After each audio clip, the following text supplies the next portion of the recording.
So, good morning class. We are here to teach environmental studies. ठीक आहे. Environmental study ची गरज काय आहे ते आपण आता पुढे बघणार आहोत.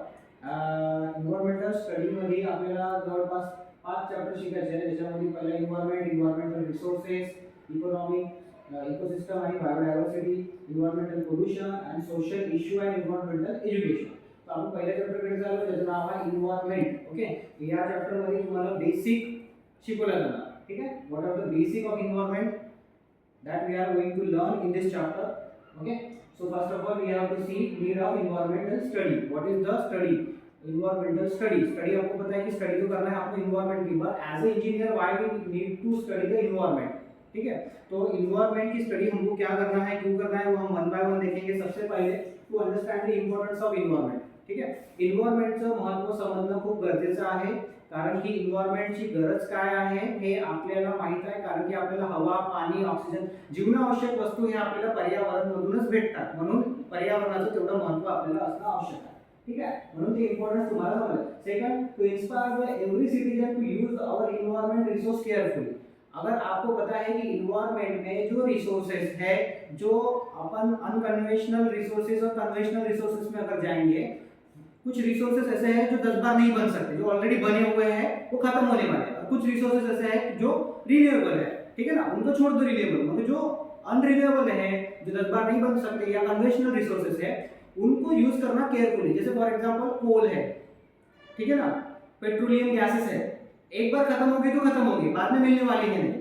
ठीक है. उसके साथ साथ जो भी आप इलेक्ट्रिसिटी यूज करते हैं, तो हमको पता है कि हम इलेक्ट्रिसिटी यूज करते हैं, फैन चालू करके छोड़ जाते हैं. ठीक है ना, इसका मतलब वो कहीं ना कहीं इलेक्ट्रिसिटी कंज्यूम कर रहा है. इलेक्ट्रिसिटी कंज्यूम कर रहा है, आपका बिल तो आएगा ही आएगा, मगर वो जो इलेक्ट्रिसिटी डेवलप किए जा रहा है, ठीक है ना, थर्मल पावर प्लांट हो, एटॉमिक पावर प्लांट हो या जो भी पावर प्लांट हो, उसमें जो इलेक्ट्रिसिटी डेवलप की जा रही है उसके रिसोर्सेज तो लिमिटेड है ना. ओके, तो उनको यूज करना केयरफुली. फिर आप जो भी चीज, अगर आपको एनवायरनमेंट का इंपॉर्टेंस पता है, तब आप उसके दिए गए रिसोर्सेज को भी अच्छे से केयरफुली यूज करेंगे. ठीक है. ये इसमें सेकंड पॉइंट है. To explain the concept of environment degradation. अभी degradation क्या है, जो कीवर्ड है उसको ध्यान देना कि environment degradation मतलब environment का पतन मतलब नाश होना. अगर तुमको environment खत्म हो रहा है ये समझ में ही नहीं आया फॉर एग्जांपल, तो फिर कैसे होगा, तो वो आपको समझ में आना चाहिए. ठीक है. environment खत्म होने जा रहा है, ये अगर आपको समझ में आया तो फिर आपके उसके लिए प्रिवेंटिव मेजर ले सकते हैं. तो डिग्रेडेशन मतलब environment धीरे धीरे क्या हो रहा है, अपना पोल्यूटेड हो रहा है, खत्म होने जा रहा है. हवा पोल्यूटेड हो रही है, दिख रहा है आपको. आपने देखा होगा हमारा नेशनल कैपिटल कौन सा है, दिल्ली. तो दिल्ली की हवा आपको पता है कितनी पोल्यूटेड है. कोई भी बंदा अगर जॉब के सिलसिले में दिल्ली में जाता है तो अपने लाइफ के 5 साल खत्म कर देता है, क्योंकि इतनी हवा पोल्यूटेड है. यानी अगर आप यहाँ 20-25 सिगरेट फूक रहे हैं तो वहाँ दिन भर के वो सिगरेट हो जाते हैं बिना कुछ फूके. यानी आप खाली ऑक्सीजन ले रहे हो तो इतना पोल्यूशन अंदर में जा रहा है कि आपके 20-25 सिगरेट का इक्विवेलेंट हो जाता है. तो इतना पोल्यूशन वहां क्रिएट होता है, क्योंकि बहुत सारी ट्रैफिक उसमें आती है. Delhi is a very busy city. ठीक है ना, वो नेशनल कैपिटल है तो उसमें वो होएगा. तो उसके लिए हमको क्या करना पड़ेगा, बहुत सारे प्रिवेंटिव मेजर लेने पड़ेंगे. तो अगर आपको ये पता ही नहीं है कि भाई इन्वायरमेंट खत्म होने जा रहा है, तो आप क्या प्रिवेंटिव मेजर लेंगे. इसलिए इन्वायरमेंट का ये स्टडी करना जरूरी है कि सबसे पहले तो इन्वायरमेंट का इंपॉर्टेंस क्या है, केयरफुली रिसोर्सेज को यूज करना है, और इन्वायरमेंट डिग्रेडेशन को जा रहा है ये बात अपने ध्यान में रखना है. तो उसके लिए प्रिवेंटिव मेजर आपको लेना पड़ेगा. नेक्स्ट है to identify various cause of environmental degradation. Right. जैसे तुमको पता है कि डिग्रेडेशन तो हो रहा है, पर तुमको ये भी पता होना चाहिए कि भैया ये इन्वायरमेंट किस कारण के वश खराब हो रहा है. ठीक है, क्यों खराब हो रहा है. अगर तुमको वो पता ही नाही चलेगा तो तुम किसको सुधारोगे. राइट. सुधारणा पण त्याच्यात करू शकतो ज्याच्यामध्ये तुम्हाला माहित असेल की बा हा एन्वायरमेंट या कारणामुळे खत्म होत आहे. जसं गाडीतून पोल्यूशन येत आहे तर तुम्ही इलेक्ट्रिक व्हेकल आणले. कारखान्यातून पोल्यूशन होत आहे तर तुम्ही फिल्टर्स लावले. पाणी डायरेक्ट नदीमध्ये नाही सोडायचं म्हणून तुम्ही काय केले, वॉटर प्युरिफायर प्लांट बनवले, त्यांनी कंपल्सरी केले. तर असे कारण जेव्हा तुम्हाला माहित असेल तेव्हाच त्याच्यावर तुम्ही काही ना काही बचावात्मक कारवाई करू शकता. म्हणजे पाणी डायरेक्ट नदीत नाही सोडायचं, पोल्यूटेड हवा डायरेक्ट हवेत नाही सोडायचं. ठीक आहे ना, असे खूप सारे तुम्हाला कारण माहित झाल्यावर त्या कारणावर सुधारणा करण्यासाठी तुम्ही अँटी मेजर घेतले आहे, त्याच्यावर मेजरमेंट केलेली आहे. ठीक आहे असं. So causes of environment degradation तुम्हाला माहित पाहिजे. ठीक है. और दूसरा to understand the current environmental problem, यानी अभी प्रेजेंट में हमारे यहाँ कौन सी प्रॉब्लम चल रही है इन्वायरमेंट की. ठीक है ना, आपने देखा होगा अपनी तरफ की नदी जो थी इधर नदी हो जाए, झरपट नदी हो जाए, पहले कितनी बड़ी होती थी, बारिश में आपने देखा होगा उसका एरिया बहुत बड़ा होता है, अभी दिख रहा है क्या आपको? वो भी तो एक टाइप का पोल्यूशन ही हो रहा है उसमें, ठीक है ना? नहीं तो नदी तो ऐसी होनी चाहिए जो हमेशा 12 भी महीने उसमें पानी बहते हुए ना आना चाहिए। रहता है क्या पानी? नहीं। तो ये भी तो अपना करंट प्रॉब्लम है। नेशनल लेवल, ग्लोबल लेवल पे छोड़ दो, अपन लोकल लेवल पे इन्वायरमेंट में इशू पे अगर हम कुछ कर लिए तो भी सफिशिएंट है। तो हमको उस पर फोकस करना है कि हमारे चंद्रपुर में क्या क्या प्रॉब्लम हो सकती है, क्या क्या प्रॉब्लम है, वो अपन अगर आइडेंटिफाई करेंगे ना तो कम से कम अपने को पता चलेगा नहीं नदी में प्रॉब्लम है तो मेरे को कुछ ना कुछ कर सकते। तुमको प्रॉब्लम ही नहीं दिख रहा है तो तुम क्या करोगे? इसलिए उसको आइडेंटिफाई करना और उसके लिए सॉल्यूशन बनाना ये एज ए इंजीनियर ये हमारा दायित्व है, इसलिए ये सब्जेक्ट हमको पढ़ना है, ठीक है? And to educate people regarding their duties toward the environment protection. जब आपको समझ में आ जाएगा कि भाई प्रॉब्लम क्या है, उसके सॉल्यूशन क्या हो सकते हैं, इसमें हम क्या क्या कर सकते हैं, तभी तो तुम अपने आने वाले लोगों को या अपने बच्चों को सिखा सकोगे कि how to protect our environment. तुमको ही नहीं पता तो तुम क्या अगले वालों को सिखाओगे? बराबर है? तो this is the way that we have to study the future generation. इसलिए हमको पढ़ना है ताकि हम आने वाले जनरेशन को उसके बारे में अवेयर कर सके। This is important and at last to explain the concept of sustainable development. अभी सस्टेनेबल डेवलपमेंट क्या होता है? डेवलपमेंट तो तुमको पता है, डेवलपमेंट मतलब ग्रोथ होना। ग्रोथ किसकी हो सकती है? खुद की हो सकती है, देश की हो सकती है, अपने स्टेटस की हो सकती है, किसी की भी ग्रोथ हो सकती है। मगर वो डेवलपमेंट कौन से कॉस्ट पे हो रही है? मतलब कैसे? जैसे तुमने अपना खुद का बंगला बनवाया, ठीक है ना, लिफ्ट लगाई, सब कुछ लगाया, मगर वो करते समय तुमने बहुत सारा पोल्यूशन क्रिएट कर दिया, तो वो डेवलपमेंट काम का है क्या? तो डेवलपमेंट वो करो जो डेवलपमेंट की वजह से दूसरों को परेशानी ना हो, ठीक है ना? तो हम जो रोड बना रहे हैं, कंक्रीट के रोड, ठीक है ना, एक बता दो बात, ठीक है, हम डांबर के रोड बनाते हैं, हर बारिश में वो उखड़ जाती है, हर डांबर के रोड बनाते हैं, हर बारिश में वो उखड़ जाती है, तो अब उन्होंने सोल्यूशन क्या निकाला? उन्होंने सोल्यूशन निकाला कि हम कंक्रीट के रोड बनाते हैं, मगर whether it is ground water, उसका जो ग्राउंड वाटर है वो सस्टेन हो रहा है क्या कंक्रीट के रोड की वजह से? आपके स्लैब में जब पानी आता है तो पानी झिरक के आपके नीचे आता है क्या? वो ऊपर में रहता है। तो कंक्रीट के रोड जो बने हुए हैं उसमें पानी ग्राउंड लेवल पे जाएगा क्या? नहीं जाता, राइट ना? This is the problem. Development तो हो रहा है, गली गली में कंक्रीट के रोड बन रहे हैं, मगर जो पानी पहले जमीन के अंदर जाता था अभी जा रहा है क्या? नहीं जा रहा है। तो अपने को उसके लिए कुछ ना कुछ सोल्यूशन निकालना पड़ेगा कि बारिश के समय 4 महीने अगर पानी आ रहा है तो पानी वेस्ट ना जाते हुए अपने ग्राउंड वाटर को रिचार्ज कर सके, राइट ना? तो जिस वजह से हमने ये बनाया है, डेवलपमेंट किया है, वो सस्टेनेबल नहीं है, ठीक है? सस्टेनेबल मतलब सभी का ग्रोथ उसमें हो, राइट? तुमने तो अपना रोड बना दिया, राइट? हमको 10 बार बारिश हो रही है, ये होता है, बारिश की वजह से फिर गड्ढे ये वो भरे जा रहे, आपने डेवलपमेंट कर दिया, और वो डेवलपमेंट आपके पानी का रिचार्ज नहीं कर रहा है, जिसकी वजह से पानी की ग्राउंड वाटर का खत्म हो रही है, कुएं से पानी नहीं निकल रहा, आपकी रिवर से रिचार्ज नहीं हो रही, पानी आपको नहीं मिल रहा, आपको बोरिंग कर रहे हो, अंदर से पानी खींच लो, पेड़ पौधे क्या करेंगे? पशु पक्षी क्या करेंगे? वो तो बोरिंग नहीं खोद सकते ना। फिर अपने को समर में एक मेसेज आता है की उन्हाळ्यामध्ये तुम्ही बघा पाण्याचे हे ठेवा, चिमणी कावडे येऊन पाणी पिते, म्हणजे तुम्हीच पहिले पाणी पुरं वापरून टाका आणि त्यानंतर त्यांच्यासाठी म्हणजे जसं काही उपकार केल्यासारखं तुम्ही काय करता, ठीक आहे ना? म्हणजे याची जे परेशानी क्रिएट केली तुम्हीच केली, कारण की तुम्ही डेव्हलपमेंटच्या नावाखाली सगळं पृथ्वी बर्बाद करून ठेवली आहे, आणि त्याच्यानंतर आता तुम्ही म्हणताय की नाही परोपकाराच्या गोष्टी करताय की नाही बाहेर उन्हाळ्यात तुम्ही तांदूळ ठेवा, पाणी ठेवा, कशाला बाबा?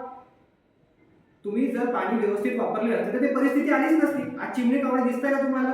नाही। मोबाईलचे रेडिएशन एवढे वाढून गेले की कावळे चिमणी तुम्हाला दिसत नाही, लहानपणी तुम्हाला ऐकायला तरी येत होते, पण आता दिसताय का? म्हणजे कोणत्या गोष्टीवर तुम्ही डेव्हलपमेंट करता? म्हणजे तुम्ही असे म्हणताय जसं की मी पृथ्वीवर एकटा राहतो, तुमच्या पहिले याच्या पृथ्वीवर प्राणी पक्षी राहत होते, तुम्ही तर खूप नंतर आले, पण आता माणसाची प्रवृत्ती अशी झाली आहे की तो स्वतःला या पृथ्वीचा मालक समजायला लागला आणि तो स्वतःच्या गोष्टीसाठी डेव्हलपमेंट करतो, म्हणून त्याच्यासाठी एक नवीन वर्ड जोडण्यात आला आहे सस्टेनेबल डेव्हलपमेंट। काय म्हणतो? Sustainable development. डेव्हलपमेंट करा पण तो सगळ्यांसाठी पाहिजे, तुमच्या स्वार्थासाठी डेव्हलपमेंट नको।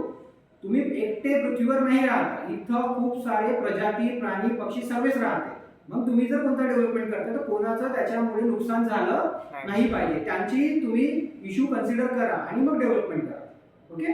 हे महत्त्वाचं समजलं। Sustainable development, development for all, आणि ते खूप लॉंग टर्म पर्यंत राहायला पाहिजे असं, म्हणून ह्याच्यावर जास्त फोकस आहे, गव्हर्नमेंटचा याचा फोकस आहे, त्याच्यावर सगळ्यांचा फोकस आहे। As a student also we have to know what is sustainable development, that is development for all, okay? Now now we have to know segment of environment. Next term that is segment of environment. Okay, segment मतलब घटक एक प्रकारचे, ठीक आहे ना, की इन्व्हायरमेंटचे किती घटक आहे, किती तुकड्यामध्ये आपण इन्व्हायरमेंटला तोडू शकतो, एक प्रकारचं क्लासिफिकेशन समजू शकता तुम्ही, ठीक आहे ना. इन्व्हायरमेंटच्या सेगमेंटमध्ये कुठे कुठे आहे बघा. एक लिथोस्फिअर आहे, जमीन. ओके, त्याला लिथो म्हणतो आपण, मिट्टी. त्याच्यानंतर हायड्रोस्फिअर म्हणजे पाणी, ठीक आहे ना, हायड्रोलॉजी म्हणजे पाण्याची स्टडी, तर हायड्रोस्फिअर. एक ॲटमॉस्फिअर म्हणजे हवेची स्टडी, एअर, ॲटमॉस्फिअर. आणि एक बायोस्फिअर. बायोस्फिअर म्हणजे या तिन्ही स्फिअरचं मिळून आणि त्याच्यामध्ये राहते आपले जिवंत पक्षी, प्राणी, माणूस, म्हणजे त्याच्यात लाईफ आहे. बायो म्हणजे काय असते, लाईफ. तर बायोस्फिअर. तो ये चार घटक है सेगमेंट ऑफ इन्वायरमेंट. ओके, तो सेगमेंट ऑफ इन्वायरमेंट, अगर क्वेश्चन आपको आता है which of the following is not the segment of environment, कि नीचे दिए गए में से कौन सा इन्वायरमेंट का सेगमेंट नहीं है, तो उसमें से आपको वो ढूंढना है जो नहीं है. बाकी तो है, तो कौन से चार है वो पता होने चाहिए. कौन से चार है, एटमॉस्फेयर, हाइड्रोस्फीयर, लिथोस्फीयर आणि बायोस्फीयर. बायोस्फीयर में जिंदा लोग रहते हैं. एटमॉस्फेयर, हाइड्रोस्फीयर, लिथोस्फीयर में रह भी सकते नहीं भी रह सकते, पर मोस्टली नहीं रहते, ठीक है ना. इन सब स्फीयर में नहीं रहते, बायोस्फीयर में खाली जिंदा लोग रहते हैं, ठीक है. Okay, so we see one by one. अगर देखना है हमको, देखो एटमॉस्फेयर मतलब हवा, लिथोस्फीयर मतलब लैंड जिसमें अपने को मिट्टी है, और हाइड्रोस्फीयर में वाटर. तो वाटर में भी कुछ लोग रहते हैं, मिट्टी के अंदर भी आपको देखा होगा अर्थवॉर्म भी रहते हैं ना, कीड़े बड़े वो रहते हैं. हवा में भी पेड़ पक्षी रहते हैं, और इन तीनों को भी मिला के एक बायोस्फीयर बनता है, ठीक है ना. क्योंकि हमको पीने के लिए पानी होना, ठीक है, ऑक्सीजन होना, और हमको अगर खाना चाहिए तो वो मिट्टी से ही आएगा, ठीक है ना. तो ये सब चीजें हम देख रहे हैं, मिला के एक एटमॉस्फेयर, बायोस्फीयर बन रहा है. Okay, now we see the one by one what is atmosphere. ठीक है, एटमॉस्फेयर होता क्या है. एटमॉस्फेयर मतलब हवा का पूरा स्फीयर, जिसमें पूरी हवा रहती है, ठीक है, जिसमें हवा रहती है उसको अपन एटमॉस्फेयर बोलते हैं. सो अभी हम देख रहे हैं एटमॉस्फेयर. तो एटमॉस्फेयर मतलब जितने भी हवा के लेयर होंगे उसको डिटेल में अपन देख रहे हैं. एटमॉस्फेयर अपने आप में एक हवा का स्फीयर है, हवा का हवामान जिसको अपन बोलते हैं, ठीक है ना. उसमें अपन देख रहे हैं, तो उसमें भी कितने लेयर है आपको दिख रहा है, ठीक है. मैं वन बाय वन आपको उस लेयर के बारे में बता रहा हूँ. जैसे फॉर एग्जांपल है, यहाँ है ट्रोपोस्फियर, उसके बाद है स्ट्रेटोस्फियर, उसके बाद है मेसोस्फियर, उसके बाद है थर्मोस्फियर, उसके बाद है एक्सोस्फियर, ठीक है. तो इनको डिटेल में क्या है हमको अभी समझना है कि स्फीयर का क्या क्या काम हो सकता है, ठीक है. According to the height in miles and height in kilometre. यहाँ देखे हैं कि कौन से, जैसे 10 किलोमीटर में अगर देखना है तो 10 किलोमीटर में ट्रोपोस्फियर है. तो उसके बाद ओजोन लेयर 25 में है, फिर 50, 85, 100, 600, इस तरह से वो रहते हैं, ठीक है. तो कौन से स्फीयर में क्या क्या होता है ये आपको पता होना चाहिए. जैसे फॉर एग्जांपल यहाँ क्वेश्चन पूछा जाता है कि कौन से स्फीयर के नीचे एरोप्लेन उड़ता है. ये एरोप्लेन कौन से स्फीयर के नीचे, ओजोन के नीचे उसको लगाना पड़ता है. तुमको पता है ओजोन एक लेयर रहती है जिसकी वजह से अल्ट्रावायलेट रेडिएशन ट्रैप होते हैं उसमें, और अपने तक फिल्टर यूवी रे आती है. यूवी रे आती है मगर फिल्टर आती है, जिसकी वजह से अपने को स्किन कैंसर वगैरह नहीं होती. अगर ओजोन लेयर नहीं होती तो हम लोग बाहर भी नहीं निकल सकते. जैसे तुमने ज़ॉम्बीज देखे होंगे, धूप में अगर बाहर निकले तो वो जल जाते हैं, ठीक है ना. एक साइंस फिक्शन मूवी में आपने देखा होगा, या वैम्पायर देखे होंगे, वो धूप में नहीं निकलते. तो वैसे ही अपने साथ भी होता था अगर ये ओजोन लेयर नहीं होती थी. तो इतना सन रेडिएशन आता है कि जिसकी वजह से आपको स्किन कैंसर या स्किन बर्निंग हो सकती थी. मगर due to the presence of ozone layer the UV ray are filtered and harmful rays आज जो रहेंगी अपनी हार्मफुल, वो यहाँ से फिल्टर हो जाएंगे और हार्मलेस हमको पृथ्वी तक आएंगी, इसलिए आपको कोई परेशानी नहीं होती. तो अगर हम एरोप्लेन इस ओजोन लेयर के ऊपर उड़ाएंगे तो वो वहां जो लोग हैं उनको परेशानी हो सकती है. तो वो क्या करते हैं कि हमेशा स्ट्रेटोस्फीयर या अपना इसके है ना, इसके नीचे ही वो उड़ाते हैं. यहाँ तक दिख रहा है वो, ये लेयर के नीचे ही वो रहता है, ठीक है. स्ट्रेटोस्फीयर या ओजोन लेयर के नीचे, स्ट्रेटोस्फीयर ट्रोपोस्फीयर के यहाँ बीच में उड़ाते हैं. और जितने भी आपको ये दिख रहे हैं ना फॉर्मेशन ऑफ फॉग, या उसमें जो आपके ये ढगा वगैरह जे पाणी वाणी जे इथं क्रिएट होत आहे सगळं काही, हे सगळं कुठे क्रिएट होणार आपल्या स्ट्रॅटोस्फियरच्या खाली, ठीक आहे. कारण की ओझोन लेयरच्या खाली सगळं क्रिएट होते. आता याच्यात शिकण्यासारखं असं आहे की बा जर आपला एरोप्लेन या ढगांच्या खाली जर उडला, ठीक आहे ना, तर त्याच्यावर लाइटनिंग येईल, विजा पडत आणि एरोप्लेन डिसबॅलन्स होऊन जाईल. म्हणून ते काय करते की आपला एरोप्लेन हवेत उडते, उडल्यानंतर तो सर्व ढगाच्या वरत जाते, ओझोन लेयरच्या खाली पण ढगाच्या वरत, जेणेकरून हे जे काही पाणी वाणी घेऊन जे पडते याने तो बायपास करून वरत आपला करून टाकते. इथून डेस्टिनेशन पासून उडला त्या डेस्टिनेशन पोहोचला तर खाली तिकडे उतरते. समजलं? अशा प्रकारे. म्हणून एक लक्षात ठेवा की ओझोन लेअरच्या खाली स्ट्रॅटोस्फिअर आणि ट्रोपोस्फिअरच्या वरती नियर अबाउट टू उडते. ढगांच्या वरती, ढगांच्या खाली विमान उडत नाही. ठीक आहे, हे लक्षात ठेवा. कारण की त्याच्या खाली जर उडला तर त्याची विजिबिलिटी त्याला दिसत नाही, ढग दिसणार, त्याला समजणार नाही. तसं तो पाहून चालत नाही म्हणा, त्याच्याकडे रेडिएशन राहते, रडार राहते, तिथूनच तो चालते, पण सुद्धा याच्या अंगात उडत नाही. म्हणून तुम्ही कधी बघितलं असेल, कधी विंडो मध्ये एखादी पॅसेंजर बसणार, त्याने शूटिंग काढली तर त्याच्या पंख्याच्या खाली तुम्हाला ढग दिसतात, बरोबर? कारण की तो आवाजाच्या वरती उडतो. ओके, ढगांच्या वर फॉर्मेशन ऑफ पूर्ण हे सगळे इथं तयार होते आणि पाणी सगळे इथं पडले जाते, राईट? त्याच्यावर तो उडते. ओझोन लेअर मध्ये काय नाही राहते, ओझोन लेअर म्हणजे ऑक्सिजनचा थोडा एक्स्ट्रा ओ त्याच्यात टाकला म्हणजे O3. ऑक्सिजन काय राहते, O2 राहते. ठीक आहे, O2 मध्ये पुन्हा एक O टाकला तर O3 तयार होते. तो O3 इथं पूर्ण O3 क्रिएट आहे. ओके, पूर्ण O3. त्याचा केमिकल फॉर्म्युला काय, O3. जसं ऑक्सिजनचा O2 असते, O3 असते. प्युअर ऑक्सिजन त्याच्यापेक्षा एक ऍडव्हान्स स्टेप म्हटलं तरी चालते. ठीक आहे, असं एकच वनस्पती आहे जी ऑक्सिजन लेअर डायरेक्ट सोडते, तुळशी. ठीक आहे, तुळशी ओझोन लेअरची O3 डायरेक्ट सोडते, O2 नसतं O3 सोडते. ओके, आणि तुळशी म्हणून आपण घराच्या बाहेर लावतो. परोपकार म्हणून आपण त्याची पूजा करतो. ऍक्च्युअली तुळशीची पूजा करण्यामागे काही सायंटिफिकली लॉजिक असं नाही आहे की त्या देवधर्म वॉटेवर जे काही असेल मी त्याच्या भागीत नाही पडत, पण मी तुम्हाला हे सांगतोय की तुळशी हे एकमेव वनस्पती आहे जे डायरेक्ट तुम्हाला ओझोन लेअर देते. आणि ओझोन लेअर बघा किती इम्पॉर्टंट आहे. म्हणून आपण ऍज अ परोपकार, ऍज अ तिचे जे काही हे राहतं त्याच्या म्हणून आपण तिची पूजा करतो आणि घराच्या बाहेर एक तुळशी लावतो. ठीक आहे, म्हणजे हे कसं आहे, धर्माशी जोडल्यामुळे कसं आहे, प्रत्येक जण घराच्या बाहेर एक तुळशी लावते आणि त्या तुळशीमुळे ओझोन लेअर क्रिएट होत आहे. म्हणजे किती चांगली गोष्ट आहे की बा आपण कमसे कम त्याची पूजा करण्यासाठी आपण ते करत असतो. ठीक आहे, आणि त्याचे बेनिफिट असं आहे की तो डायरेक्ट O3 सोडतो. मग त्याच्यानंतर स्ट्रॅटोस्फिअर येते. ठीक आहे, मग त्याच्यानंतर मेझोस्फिअर तुम्ही बघा मधामध्ये आहे म्हणून तिचं नाव मेझोस्फिअर दिलं असं आपण लक्षात ठेवू शकतो. ठीक आहे, M. त्याच्यानंतर थर्मोस्फिअर मध्ये पुरा टेम्परेचर कॉन्स्टंट असतो आणि एक्झोस्फिअर काय, ते सर्वात बाहेरचं आहे. सर्वात बाहेरचं म्हणजे एक्झो म्हणजे कसं होतं, बाहेरचं. इंटू म्हणजे अंदरचं. ठीक आहे ना, एक्झो म्हणजे बाहेरचा स्फिअर. ठीक आहे, तर मेन लक्षात ठेवण्यासाठी तुम्हाला एक 4 स्फिअर आहे. थर्मोस्फिअर जिथे टेम्परेचर एकदम शून्य होऊन जाते, टेम्परेचर कॉन्स्टंट असते. कारण की तुम्हाला माहिती आहे जसंही तुम्ही पृथ्वीपासून थोडं वरती जाता, म्हणजे जेव्हा तुम्ही हिल स्टेशनवर जाता टेम्परेचर काउंट डाऊन असते. कारण की ते समुद्र सपाटीपासून कसं असते, वरत गेलेलं असते. जितकं तुम्ही हिल स्टेशनवर वरत जाल, एव्हरेस्ट, हिमालय, टेम्परेचर कसं होते, डाऊन होते. म्हणून तुम्ही जितकंही इथून वरत जाल टेम्परेचर पुरा डाऊन होते. ओके, आणि इथं आपण बिना थर्मोस्फिअर मध्ये बिना जे स्पेस सूट असते त्याच्याशिवाय जगू शकत नाही.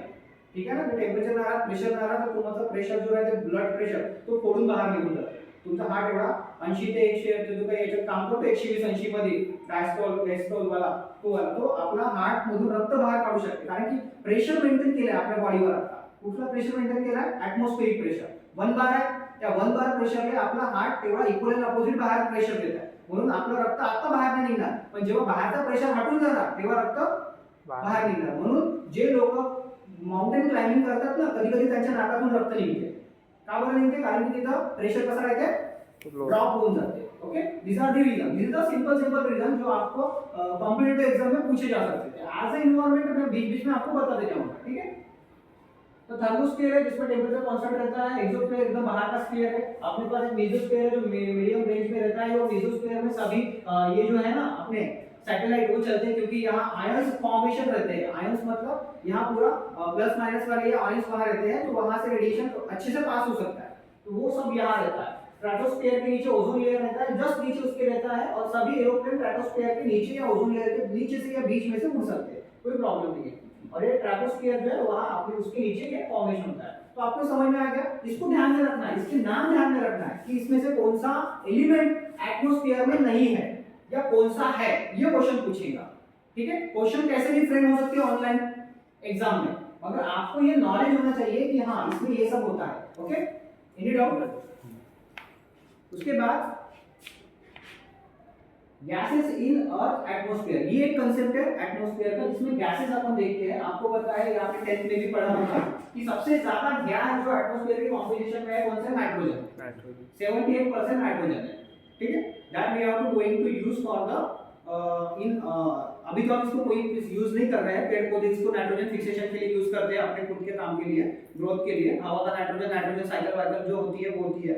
मगर नाइट्रोजन इतने बड़े अमाउंट में गैस में है, ठीक है ना, तो उसको कुछ ना कुछ यूटिलाइज आप कर सकते हैं. ठीक है ना, कहीं एनर्जी के फॉर्म में भी कर सकते हैं. तो वो अभी भी अपन डिस्कवर नहीं किए हैं, कहीं कहीं हुआ है, कहीं कहीं थ्योरी में है, अभी प्रैक्टिकल नहीं हुआ।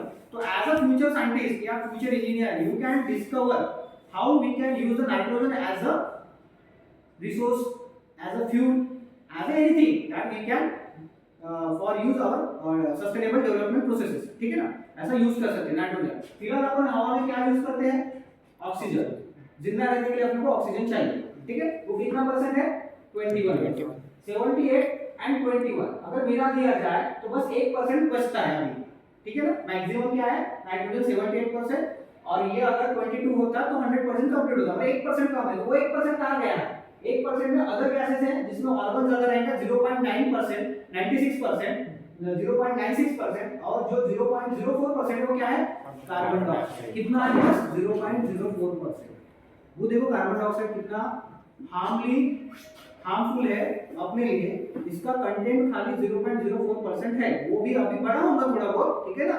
एज पर द इंडस्ट्रियलाइजेशन हुआ है, ग्रोथ हुआ है डेवलपमेंट कंट्री में, तो उसमें बढ़ा होगा कार्बन परसेंटेज। पर वो कार्बन परसेंटेज अगर बहुत ज्यादा बढ़ जाता है या 1% के करीब भी आ जाएगा तो यहाँ ग्लोबल वार्मिंग स्टार्ट हो जाएगी। तो इसलिए जितना ज्यादा कार्बन फुटप्रिंट हम कम रखेंगे उतना अच्छा रहेगा, ठीक है। तो आप बोलेंगे सर 0.04% तो है, मगर भाई 0.04% मतलब कितना होता है, बहुत होता है। आपने एरिया कंसीडर किया है कि चंद्रपुर का, समझ में आ रहा है चंद्रपुर कितना बड़ा, तो दुनिया कितनी बड़ी होगी, और उस दुनिया के ऊपर एटमॉस्फेयर है, तो उसका हवा कितना बड़ा होगा, उसका 0.04% यानी बहुत बड़ा होता है परसेंटेज उसके हिसाब से। तो इस परसेंटेज में मत जाओ, आप उसका ये समझो दायरा कितना बड़ा है, ओके। तो ये कंपोनेंट या कंपोजिशन जो अर्थ में रहते हैं गैसेस के, वो ध्यान में रखना। 78 nitrogen, 21 oxygen, 0.96 other gases and argon, ठीक है, और 0.04% कार्बन, ठीक है, कार्बन डाइऑक्साइड, वो सब इसमें रहेगा। उसके बाद हम देख रहे हैं हाइड्रोस्फीयर। हाइड्रोस्फीयर मतलब जहां पानी रहता है, और मेरे को नहीं लगता कि किसी ने वाटर साइकिल छोड़ी होगी अपने क्लासेस में, सबने पढ़ी होगी वाटर साइकिल, हवा से, पानी से भाप, भाप से ढक, उसके बारिश, ये सब वही बोलते हैं उसको वाटर साइकिल। समझ में आ रहा है, सिंपल सा वाटर साइकिल है कि अगर कहीं पानी है नीचे में ग्राउंड लेवल पे, तो धूप के कारण वो वेपोराइज होता है, जब वेपोराइज होगा उसकी भाप होगी, हवा में ऊपर जाएगा, जैसे ही ऊपर जाएगा, मैंने क्या बोला कि वो ठंडा हो जाता है, क्योंकि टेम्परेचर वहां कैसा रहता है, कम रहता है, और कम टेम्परेचर पे आपने जो भाप ऊपर भेजी वो ठंडा होकर क्या बन जाएंगे, आपके ये बादल बन जाएंगे, ठीक है, ढग बनणार, आणि ढग बनल्यानंतर कुठेतरी ढग ते पर्वताला अटकणार किंवा त्या ढगाचं पुन्हा जास्त कंडेन्सेशन होणार आणि तिथून काय पडणार, पाणी पडणार, तर पाणी पुन्हा मग ते नदी नाल्याच्या रस्त्याने समुद्रामध्ये जाणार, ठीक आहे। तर जेव्हा वरतून पाणी पडते ना, ते पाणी खूप प्युअर राहते, राइट, इतना प्योर रहते कि बिल्कुल डिस्टिल वाटर अपन तेल बोल सकते हो। डिस्टिल वाटर मतलब प्योर वाटर, उसमें कोई भी मिनरल्स या केमिकल्स नहीं होते, मगर ऐसा पानी पीना भी हमारे लिए हानिकारक है, क्योंकि अपने बॉडी को क्या चाहिए, मिनरल्स चाहिए, कुछ यूजफुल मिनरल्स होते हैं, कुछ बैड रहते हैं, तो अपने को बैड मिनरल्स नहीं चाहिए। मगर बारिश से जो पानी आता है और नदी नाले से जो पानी जाता है, वो जाते समय उसमें कुछ ना कुछ मिनरल्स ऐड हो जाते हैं, वैसा मिनरल्स अगर आपको मिल रहा है तो वो आपके बॉडी के लिए अच्छा है, ठीक है। आप आरओ का पानी पीते हो, आरओ में भी कुछ मिनरल्स को निकाल देते हैं, ठीक है ना, उसके बाद फिर बोलते हैं आरओ पब्लिसिटी करने के लिए हम मिनरल के साथ पानी दे रहे हैं, मतलब वो क्या करते हैं, बाद में मिनरल मिलाते हैं, पहले तो पूरे मिनरल निकाल देंगे, फिर इंपॉर्टेंट मिनरल वहां रखेंगे, कुछ एक्स्ट्रा मिनरल मिलाएंगे, फिर आपको पानी पिए। मगर मैं ये बोल रहा हूँ कि आने वाले जमाने में अगर आप आरओ का पानी पीना अपनी बॉडी में हैबिट लगा लेंगे तो आप कहीं दूसरा पानी नहीं पी सकते, आपको बिस्लरी पे ही जीना पड़ेगा, right, this is not a good thing, ठीक है ना। जिसकी उसने क्या कर दिया है कि आरओ की आदत लगा के आपके बॉडी को कमजोर कर दिया।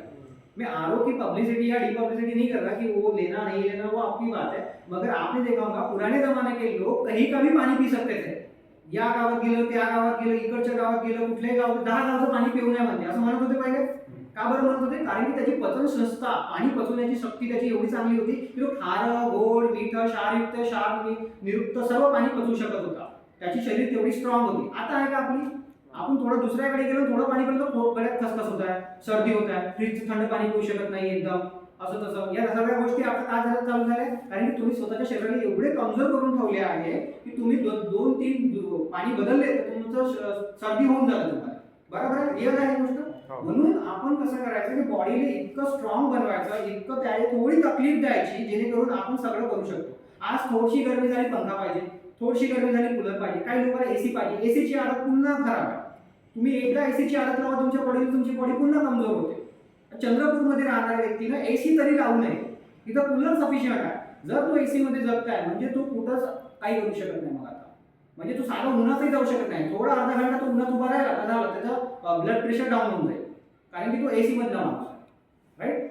तर माणूस कसा असावा की त्याची पर्यावरण कसं आहे त्यानुसार त्यानं स्वतःचं शरीर डेव्हलप करायला पाहिजे. चंद्रपूर एक तर एवढं हॉट आहे, त्याच्यामध्ये तुम्ही जर एसीची आदत स्वतःला लावणार तर तुम्ही कुठे सस्टेन करू शकणार नाही. वर्किंग एन्व्हायरमेंट मध्ये जिथे तुम्ही काम करता तिथे तुम्ही काम करू शकणार नाही.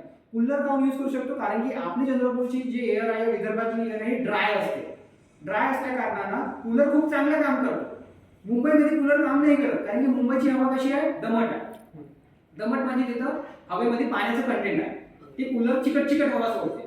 त्याच्यासाठी एसीच पाहिजे. ठीक आहे, तिकडच्या लोकांचं आहे, कारण की तिथे वातावरण पण एवढं काही हॉट नाही आहे. आपल्याकडचं हॉट आहे ना, आपला कूलर खूप चांगलं थंडी हवा करून देऊ शकतो. मग आपण कूलर यूज करू. एकच्या जागी 2 कूलर वापरा, पण तेवढ्याच बिलामध्ये एसी नाही वापरायचं. एसीचं बिल जास्त येईल. ठीक आहे ना. तुम्ही आपल्या हॉलसाठी एक कूलर लावा, बेडरूमसाठी एक कूलर लावा, ते तुम्हाला परवडते. एसी पेक्षा कमी बिल येईल, पण कूलर बेस्ट. राईट. नो, कधी एसीवर स्विच व्हायचं नाही. ठीक आहे. तर हायड्रोस्फिअर मध्ये ह्या सगळ्या प्रकार इथे असतो. ठीक आहे ना. तर हे तुम्हाला समजलं हायड्रोस्फिअर मध्ये कंटेंट काय असतात, आणि हे सगळं करत असताना त्याच्यामध्ये जर काही प्राणी पक्षी किंवा जलचर आले तर ते तिथे जगतात. ओके. आणि एक नंतरचा लेअर आहे पृथ्वीचा. हा लेअर पाहून आपण हे टॉपिक खतम करू. ठीक आहे. म्हणजे हे एलिमेंट्स ऑफ एन्व्हायरमेंट खतम करू इथे. ठीक आहे. Layer of earth. ठीक आहे. बघा, लेअर ऑफ अर्थ तुम्ही बघितली असेल. पृथ्वीच्या भूगोलचा अभ्यास कधी केलाय आहे ना. आपण त्याला इंग्लिश मध्ये म्हणतो जॉग्राफी. राईट. जॉग्राफी. ओके. भूगोल. सो बिलकुल पद्धतशीर इथे सांगितलेलं आहे की पृथ्वीमध्ये हे कोर असते. ठीक आहे. बॉल. ठीक आहे. हा कोर असतो. हा कोर आपल्या इथे फिरत असतो अंदर. इनर कोर त्याला म्हणतात. मग आउटर कोर असतो. मग वेंटर असते. वेंटर म्हणजे लावा. ठीक आहे. फिरलेलं. मग त्यानंतर क्रस्ट असते. क्रस्ट म्हणजे जे जिथं तुम्ही बोरिंग मारता ते वाली लेअर. ठीक आहे. 100 फूट 200 फूट ते. ठीक आहे. तरी 100 फूट 200 फूट म्हणजे एवढंच होते. छोटासा डिस्टन्स एवढूसा. जास्त म्हणजे एवढं मोठं नाही होत. हे लावा घेऊन अंदर जाण्यासाठी खूप डीप मारायला लागते. ठीक आहे ना. एवढं लावा निघत नाही. लावा फक्त काहीच ठिकाणी जिथं ज्वालामुखी निघते ना तिथूनच लावाचे काहीतरी उद्रेक असतात. ठीक आहे. हे तुम्ही इथून जेव्हा बोरिंग होता ना तर क्रस्ट पर्यंतही जात नाही. हे वरची लेअर जी आहे ना पृथ्वीची तेथपर्यंत जातात. ठीक आहे ना. क्रस्टची अपर लेअर मध्ये मोस्ट सॉल्युबल है तो सॉलिड है, मेंटल उसमें रहते हैं. ठीक है. अपर लेयर है वो क्रस्ट की पृथ्वीची. असे पृथ्वीची किती लेयर दिसतात तुम्हाला. Inner core, 4 outer core, mental and crust. आणि त्याच्यानंतर पृथ्वीचा सरफेस. त्याच्यावर पाणी विन सर्व राहते. ठीक आहे. झाडं वाडं सगळं येतात. क्रस्ट म्हणजे एक प्रकारचा कडक भाग. मग मेंटल म्हणजे थोडा हलका राहतो. आउटर कोर थोडा जाडा राहतो आणि कोर इनर कोर एकदम सॉलिड राहतो. ठीक आहे ना. या इनर कोर मुळे आपल्याला नॉर्थ आणि साऊथ पोल भेटतात, कारण की हा आपल्या घुमत राहतो. ठीक आहे. हा घुमत राहतो. तुम्हाला एक अगर पिक्चर रेकमेंड करायची असेल तर journey to the earth inside असं काहीतरी एक मूवी आहे. खूप चांगली पिक्चर आहे. ठीक आहे ना. म्हणजे सायन्स फिक्शन मूवी आहे. त्या सायन्स फिक्शन मूवी मध्ये काय केलं होतं की बा एका सायंटिफिक प्रोग्राममुळे पृथ्वीचा कोर इनर कोर फिरणं बंद झालं होतं. ठीक आहे ना.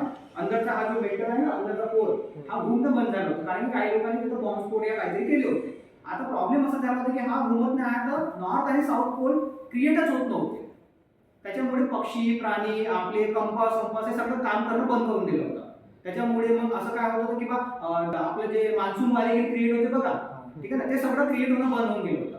आता सायंटिस्ट लोकांना हा प्रॉब्लेम सॉल्व्ह करत होते. त्यांनी काय केलं की पृथ्वीच्या अंदरपर्यंत एक लेझर ड्रिल गन मशीन बनवली.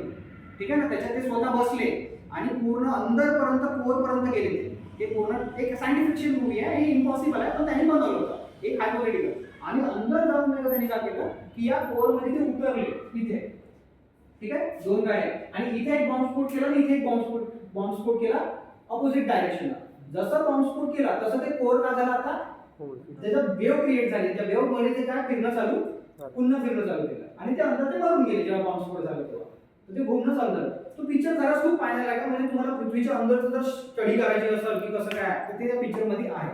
Journey to the inside of earth असं काहीतरी त्या मूवीचं नाव आहे. मी खूप वर्षा पहिले बघितला होता. तिथं तुम्हाला हे सगळं माहित पडेल की बा inner core outer core mantle crust हे काय असते, याचं महत्व काय असते. आपल्याला फक्त क्वेश्चन विचारला जाईल की बा लेअर ऑफ अर्थ काय कोणकोणते असू शकतात आणि त्याच्यात कोणतं नसतं. समजलं तुम्हाला. हे एवढ्या याच्यात त्यानंतर एमसीक्यू क्वेश्चन राहील. हां MCQ MCQ question online paper online. हां ठीक आहे. आता इथे बघा मी तुम्हाला सांगितलं जिओस्फिअर, हायड्रोस्फिअर, ॲटमॉस्फिअर, बायोस्फिअर, हे लिथोस्फिअर पण म्हणते. ठीक आहे ना. जिओलॉजी आपण म्हणतो जिओलॉजीची स्टडी कशी करतो, दगडाची स्टडी. ठीक आहे ना. मायनिंग वाली दगडाची जिओलॉजी. ठीक आहे. जिओलॉजी स्पेशल ब्रांच पण आहे म्हणजे पत्थर. ठीक आहे. दगड याची स्टडी. जिओस्फिअर, हायड्रोस्फिअर, ॲटमॉस्फिअर या सगळ्यामध्ये असते बायोस्फिअर. म्हणजे हा इथून काहीतरी घेणं देणं करतो, इथून पण काहीतरी घेणं देणं करतो आणि इथून पण काहीतरी घेणं देणं. तुम्ही दगडात जर एक एक्झाम्पल जर घेतला आपण तर हा जमिनीशी जुळून आहे है ना. जमिनीतून काही प्रोटीन घेतो काहीतरी त्यांना देतो. ठीक आहे. हवेचं पाणी देतो ना, पाणी सोबत पाणी देते, पाणी पकडून राहतं याला देते, ते किडी वडे येते त्यांच्यामुळे जिवंत राहते. हा इथून पाण्याची वाफ घेतो किंवा पाणी सोडतो, जे काही इथून ट्रान्सफर म्हणजे एक घेणं देणं करतो. आणि हवेतही ऑक्सिजन घेतो, कार्बन डायऑक्साईड घेतो आणि ऑक्सिजन सोडतो. तर मग हे सगळं कसं आहे, इंटरडिपेंडंट आहे सगळं. आणि माणसाने याच्यामध्ये खोड्या करून हे सगळं खराब करून ठेवून दिलं आहे. अदरवाईज मी तुम्हाला एक सांगतोय की आज जर आजच्या तारखेत या पृथ्वीवरून जसं इन्फिनिटी गॉन्टलेट मध्ये होतं ना की बा एक थेनॉस सारखं जर मी असं बटन दाबून दिलं आणि इथून पूर्ण माणसाला इथून हटवून दिलं तर पुढच्या 2 वर्षात पृथ्वी स्वतःला रिपेअर करून टाकणार. फक्त 2 वर्षामध्ये जेवढे नुकसान या माणसाने एवढ्या 60-70 वर्षामध्ये आपण तर ठीक आहे स्वातंत्र्य मिळून 70 वर्ष झाले पण पृथ्वी खूप पहिल्यापासून इथं आली होती. 200-250 वर्षापासून जर माणसाने इथं उद्ध्वस्त केलं असेल पृथ्वीला तर 300 वर्षात साधारण पकडून झालं 300 वर्षात यांनी डेव्हलपमेंटच्या नावाखाली पृथ्वीला जेवढे खराब केलं आहे ना, जर मी इथून माणसाची ऍक्टिव्हिटी हटवून दिली किंवा माणूसच पूर्ण गायब करून दिलं ना तर येणाऱ्या 200 वर्षात पृथ्वी स्वतःला सेल्फ प्रिपेअर करून टाकणार. म्हणजे जिथं तिथं हिरवळ, पुरं जंगल, झाडं, पाणी, फुलं सर्व काही व्यवस्थित होऊन जाईल. एक नंबर. म्हणजे तुम्ही बघितले असेल एखाद्या ठिकाणी म्हणजे आपल्या कॉलेजच्या मागच बघा जर काही खाली जागा असेल तर तिथं आपोआप झाड वाढ लागतात, आपोआप जंगल क्रिएट होऊन जाते. जंगल क्रिएट झालं तर ॲटमॉस्फिअर चांगलं होते, ऑक्सिजनचं प्रमाण वाढेल, प्राणी पक्षी डेव्हलप होईल, मातीची गुणवत्ता वाढेल, या सगळ्या गोष्टी तिथं होते. म्हणजे पण आपण काय करतो ते पुन्हा क्लीन करतो. राईट ना. म्हणजे पृथ्वीमध्ये स्वतःला रिचार्ज करण्याची एवढी क्षमता आहे पण माणूस त्याच्यामध्ये एवढ्या खोड्या करून टाकतो की बा तो त्याला बूज देत नाही. म्हणून मी तुम्हाला म्हणतो की जर मी 2 वर्षासाठी इथून माणसाला हटवून दिलं पृथ्वीवरून तर 2 वर्षात पृथ्वी स्वतःला रिचार्ज करू शकते. कारण की ते सगळे इंटरकनेक्टेड आहेत. राईट. काही कोणी खराब करत नाही, फक्त माणूसच आहे. त्यानं स्वतःला जर सुधरवलं फक्त तर पृथ्वी बरोबर येते. ठीक है. सर्वात पहले अपन त्याला खराब करतो आणि मग त्याच्यानंतर म्हणतो की नहीं ये हो गया वो हो गया, उसके बाद अपने को ये करना पड़ेगा. अभी ये सब्जेक्ट पढ़ने की जरूरत क्यों पड़ रही है अपने को? क्योंकि अपन ने पृथ्वी को खराब कर दिया इसलिए अपने को पढ़ने की जरूरत पड़ रही है. ये तो पहले पढ़ने की जरूरत थी क्या? नहीं थी. ये इसके पीछे का रीजन. ठीक है. उसके बाद अपन इन्वायरमेंटल इशू बाद में देखेंगे. ठीक है. अभी तक तुमने क्या देखा? नॉर्मल, एटमॉस्फेयर, उसके बाद हाइड्रोस्फीयर, लिथोस्फीयर, बायोस्फीयर, ये सब किसके कंटेंट है? इन्वायरमेंट के. ठीक है ना. जिसको सेगमेंट ऑफ इन्वायरमेंट बोलते हैं. और सेगमेंट ऑफ इन्वायरमेंट में ये जो सब थे उसके तुमने थोड़ा थोड़ा डिटेल में स्टडी किया है कि ये सब उसमें रहता है. ओके. एक बार मैं आपको रिपीट करके बता देता हूँ कि क्या क्या अपन ने देखे हैं ताकि आपको अच्छे समझे. तो पहला चैप्टर है अपना कौन सा? इन्वायरमेंट. उसमें नीड ऑफ इन्वायरमेंटल स्टडी. क्यों करना है अपने को इन्वायरमेंटल की स्टडी? क्योंकि उसका इंपॉर्टेंट अपने को समझना है, केयरफुली रिसोर्सेज को हैंडल करना है. इन्वायरमेंट खराब हो रहा है, डिग्रेडेशन, वो अपने को समझना है. उसके बाद वो डिग्रेडेशन क्यों हो रहा है उसके कारण भी अपने को समझने, तभी अपन उसको रोक सकेंगे. और दूसरी बात वो जो इन्वायरमेंटल के करंट प्रॉब्लम है उसको आइडेंटिफाई करना है. आज अपने को समझ में आना चाहिए कचरा फेंक रहा है, ये कर रहा है, वो कर रहा है, ये सब अपने को आंखों से देखते समझ आना हाँ ये इन्वायरमेंटल प्रॉब्लम है करके. ठीक है. उसके क्योंकि इसके बाद मैं आपको एक असाइनमेंट दूंगा. असाइनमेंट कौन सी? जब अपना ये सिलेबस खत्म हो जाएगा तो उसके बाद आपको माइक्रो प्रोजेक्ट रहेगा. वो माइक्रो प्रोजेक्ट इससे रिलेटेड रहेगा. ओके. और उसके बाद उसको प्रोटेक्ट करना है. ये हमारी ड्यूटी है, हम आगे वाले जनरेशन को बता सके कि हमको ये करना है. और उसके बाद सस्टेनेबल डेवलपमेंट करना है. ठीक है. ये 6 पॉइंट कितने 7 पॉइंट आपको ध्यान में रखना पड़ेगा कि हम इन्वायरमेंटल की स्टडी क्यों कर रहे हैं, ये सब पॉइंट समझने के लिए. ठीक है. उसके बाद अपन ने देखे हैं कि जैसे सेगमेंट ऑफ इन्वायरमेंट. तो this is the segment of environment. 4 तरह के सेगमेंट मैंने बताया है. दैट इज बायोस्फीयर क्या होता है, atmosphere, lithosphere, hydrosphere. One by one देखिए एटमॉस्फेयर में क्या क्या आता है. ठीक है. Troposphere, stratosphere, mesosphere, thermosphere, exosphere. ठीक है. इसमें क्या क्या होता है. उसके बाद है causes, gases composition in atmosphere जो मैंने बताया 78, 21 एंड 1%, 0.4% कार्बन. उसके बाद हम देख रहे हैं हाइड्रोस्फीयर जिसमें अपन वाटर साइकिल देखे. ठीक है. वाटर साइकिल कैसे काम करती है.